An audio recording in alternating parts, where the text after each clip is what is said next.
Salut à tous, j'espère que vous allez bien. Aujourd'hui pour cette nouvelle vidéo, je vais vous parler voilà, faire un petit retour de mon ER1. Ça fait maintenant 3 ans et demi que je l'ai et franchement je suis absolument pas déçu. Donc je vais tout vous expliquer dans cette vidéo. Déjà un grand merci à tous ceux qui continuent de me suivre, hein, qui s'abonnent, qui regardent les vidéos, qui like. Franchement, un grand merci, ça fait super plaisir. Euh, Comme je vous ai déjà dit, n'hésitez pas à poser des questions. Moi, je vous réponds dès que je peux, hein, et au plus rapidement. Et franchement, ça me fait super plaisir de vous répondre. Donc voilà, je voulais faire cette vidéo parce que ça fait quand même 3 ans et demi que j'ai ce vélo. Et il y a eu pas mal de modifications en 3 ans et demi. Beaucoup, bah voilà, hein, ça fait un petit moment qu'ils me suivent. Ils ont vu un peu l'évolution du vélo. Et du coup, c'est vrai qu'on est passé un petit peu par pas mal de choses. Euh, donc on a eu donc les roues, hein, qui ont été changées, les fourches, bon les pédales. La première chose que j'avais changé, c'était je crois que c'était les pédales et les freins. Voilà, j'étais passé sur du Magura, ensuite je suis passé sur du Hope et depuis je suis toujours sur du Hope. Parce que franchement, je suis super content. J'ai aucun problème. Niveau entretien, bah, comme c'est moi qui l'ai fait, j'ai aucun souci. J'ai eu les bonnes infos par Hope France et du coup, voilà, c'est un régal. Ensuite, bah, la transmission, en fait, ça fait 3 ans et demi, donc aussi que je l'ai, hein. Je suis toujours le même modèle. J'ai juste changé en fait la chaîne. Le dérailleur c'est le même, avant-arrière. Plateau, pareil, c'est toujours le même en 3 ans et demi, j'ai pas eu de soucis. J'ai juste changé la cassette et encore c'est parce que je voulais la changer, parce que ça faisait un peu plus de... Ouais, ça faisait à peu près 2 ans que je l'avais. Elle était pas morte, elle fonctionnait toujours aussi bien. Mais la chaîne, c'est vrai qu'elle avait besoin, voilà. Sinon, bah, la tige de selle télescopique, c'est celle que j'avais récupérée de mon ancien 9.1. Et pareil, hein, j'ai aucun souci avec. Les fourches. Alors pour les fourches, il y en a eu. Bon, donc, il y a eu celle d'origine, hein, la RockShox, je crois que c'était la Sector en 150. Bon, comme elle avait été quasiment pas entretenue, elle a été changée quasiment tout de suite. J'ai pu avoir une Boss Idyll en 180 mm. J'ai eu des petits soucis de cartouche quelques mois après et ça revenait tellement cher que du coup, voilà, on me l'a échangé. Je crois qu'elle est passée 2 fois en SAV. Ensuite, je suis passé donc sur la Fox Float RC2, pareil en 180 mm. Franchement, impeccable. Et donc là, j'ai voulu ensuite par la suite, comme j'avais changé les roues en Hope, j'ai voulu en fait faire un mulet. Et en fait, du coup, j'ai voulu passer à l'avant donc en 27,5. Donc pour passer en 27,5, j'ai dit autant que j'ai une bonne fourche, quelque chose vraiment qu'encaisse encore mieux que l'ancienne Fox.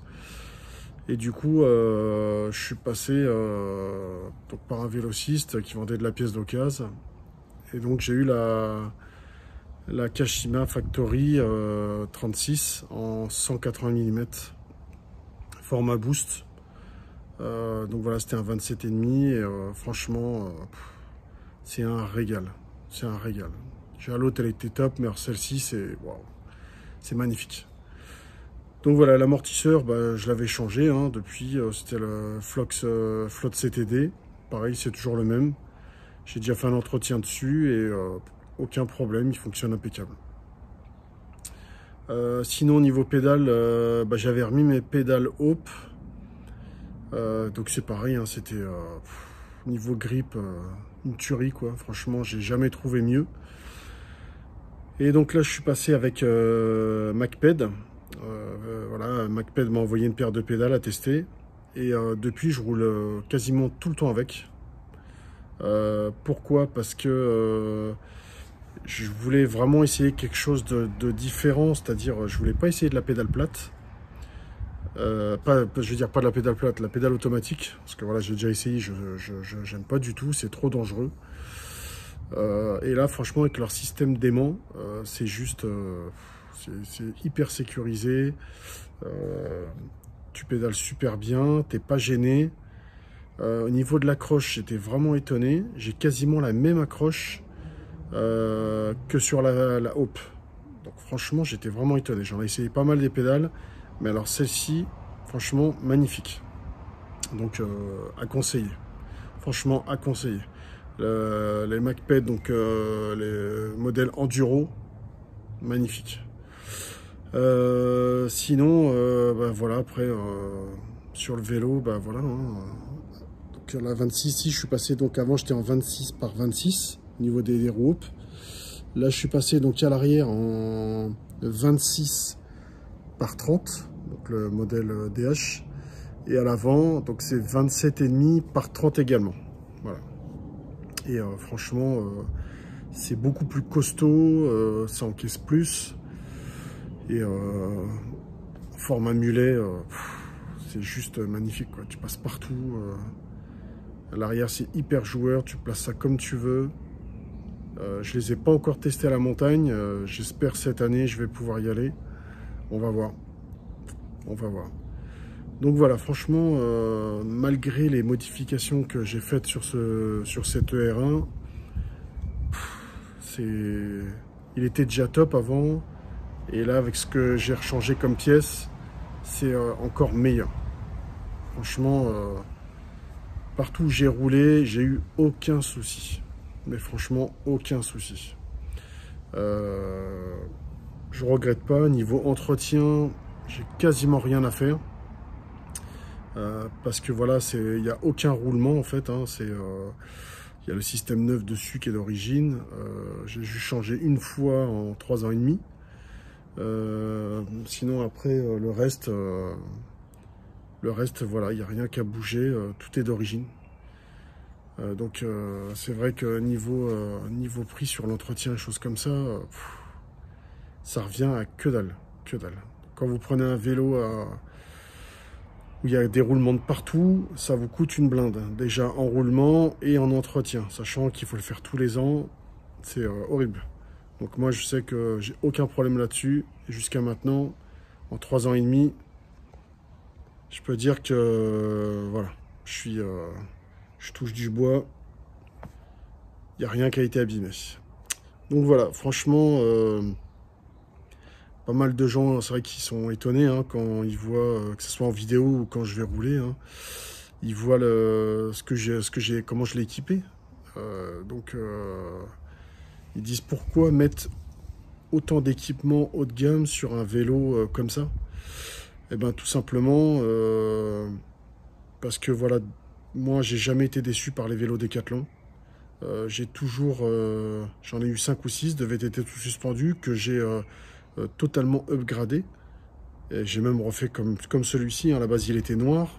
C'est moi qui ai refait la peinture dessus. Donc, j'ai jamais eu aucun problème sur ce vélo-là. Il n'y a rien qu'à casser. Le vélo a toujours répondu nickel. Donc, en termes de rapport qualité-prix, franchement, c'est le top. Maintenant, après, voilà, on me proposerait un cadre que je puisse remonter mes pièces dessus ou même un autre vélo complet. Je le prendrais, il n'y a pas de souci.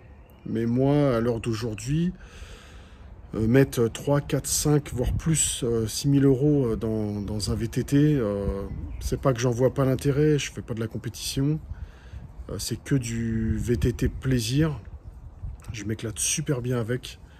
Et franchement, voilà, tous ceux qui l'ont essayé m'ont dit c'est une tuerie. Voilà. Donc, faut pas croire parce que vous achetez des vélos super chers qui généralement sont équipés limite entrée de gamme, milieu de gamme en pièces, vous ayez un super vélo. Ça, franchement, j'y crois pas trop. Voilà, j'en ai déjà essayé quelques-uns et voilà, je vois pas tant de différence que ça. Ce qui va jouer au niveau différence, c'est sur les équipements. Parce que si vous mettez une très bonne paire de roues, de très bons pneus, une bonne fourche, de tout ce qui est suspension, transmission, vous mettez du bon matos.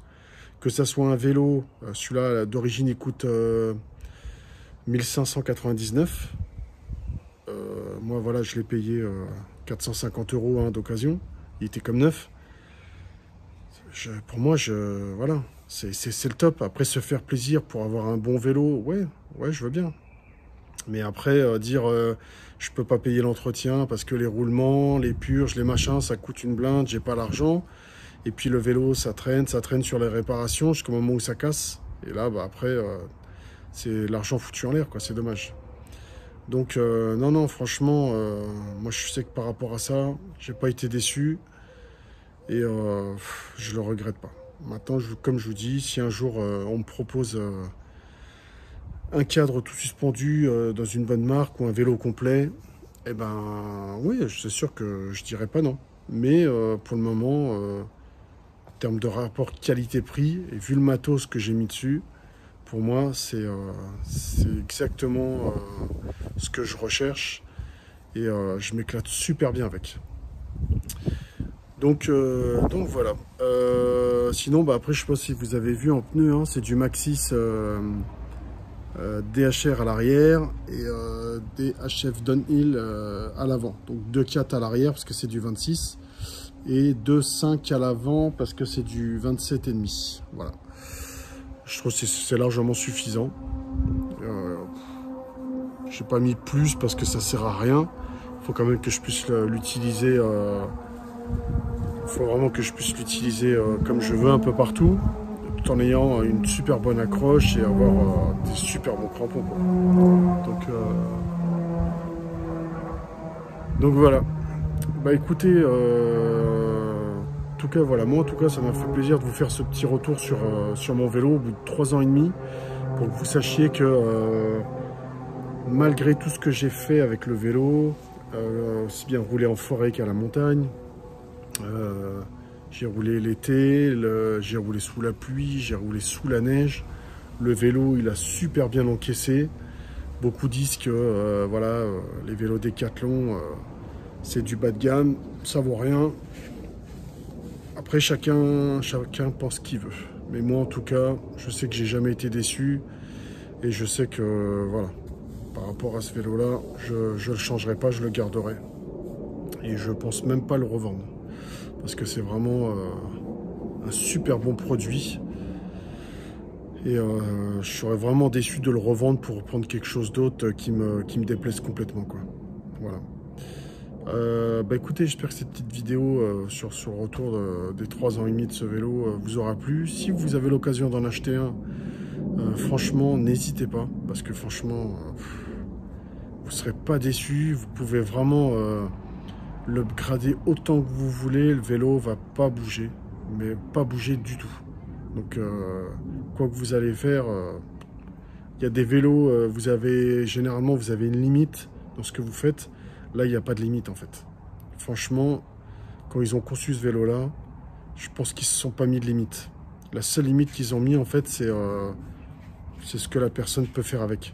Mais si toi, tu as envie de dépasser ces limites-là, eh ben, tu le fais et tu ne seras pas déçu. Voilà. N'hésitez pas, si vous n'êtes pas encore abonné, à vous abonner, liker, partager.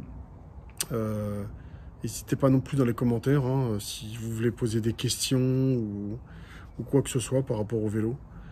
Moi franchement, bah, voilà, comme vous savez, hein, je vous réponds le plus rapidement possible et ça me fait super plaisir. Bon courage à tous et surtout entretenez bien vos vélos parce que sinon ça vous coûte très cher. Vaut mieux entretenir petit à petit et que vous rouliez bien que de ne pas entretenir du tout et le jour où vous passez à la caisse pour tout refaire, c'est fini. Vaut mieux racheter un vélo complet, ça coûte moins cher. Bon courage à tous, à la prochaine et bah, roulez bien. Salut, ciao.